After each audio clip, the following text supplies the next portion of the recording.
It is Sunday, the 1st of May, 2016, in front of the Unitarian Church of Montreal, and I just laid down a chalk slogan saying UUs, that is Unitarian Universalists, misuse blasphemy law to cover up clergy sexual abuse. This chalk slogan, it was made to replace the chalk slogan that was erased minutes ago by a member of the Unitarian Church of Montreal, possibly a board member, possibly the president, or possibly the caretaker.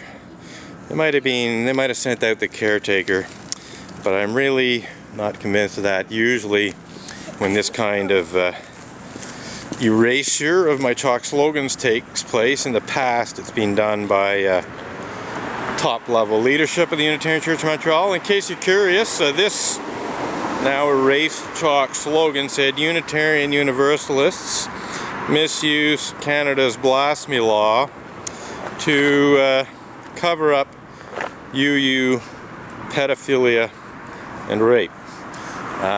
So a somewhat longer version of what's written here, and I just wrote that to replace the erased slogan. And while I was doing that, the same person who erased that slogan came out and erased the other slogan here, which said, if I remember correctly, Unitarians affirm and promote abuse of clergy, which is exactly what in fact happens quite regularly.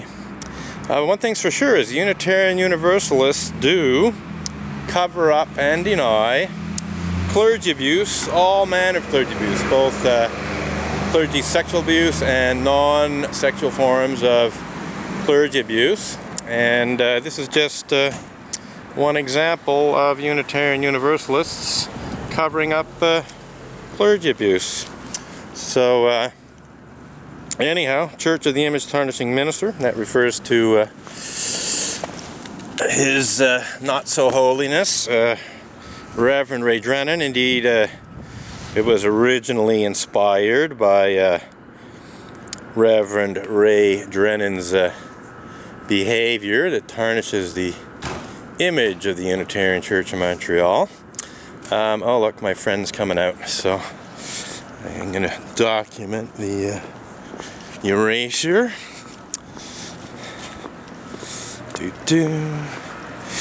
Okay, so misuse blasphemy law to cover up clergy sexual abuse, and this guy is going to come and try to hide the fact that Unitarian Universalists misuse blasphemy law to cover up clergy sex abuse. Well done, sir. You are completely violating the fourth principle of Unitarian Universalism, which calls for a free and responsible search for truth and meaning, by erasing my entirely truthful chalk slogans, which expose the fact that Unitarian Universalists, amongst various other means of covering up and hiding clergy sexual abuse of the worst kind, indeed pedophilia and rape, falsely accuse people of the criminal act of blasphemous libel in an effort to intimidate them into removing blog posts that tell the truth about Unitarian Universalists, pedophiles and rapists. So I really hope you're very proud of yourself, sir, actively participating in Unitarian Universalist cover-up and denial. Oh yes, it's so hilarious, isn't it? Yes. Laugh all you want, Margot. I can assure you the last laugh will be on you outrageous hypocrites. So I guess I'm going to have to do another chalk slogan in a second, just so this guy can come out and erase it again. You know, I think maybe I'll do a chalk slogan that says assholes erase chalk slogans. That could be fun. Anyhow, I think I just might do that. just to send a message to the guy. But yeah, we're off to a pretty good start this May Day 2016, Sunday, May 1st of 2016. We have 3 slogans, all of which denounced either Unitarian Universalist clergy abuse or Unitarian Universalist cover-up and denial of clergy abuse, and they've all been erased, all 3 of them. So, oh yeah, and this is precious. Reconciliation will not be one grand finite act. It will be a multitude of small acts and gestures played out between individuals, and it will be ongoing until all the wounds are healed. Well, I think the kind of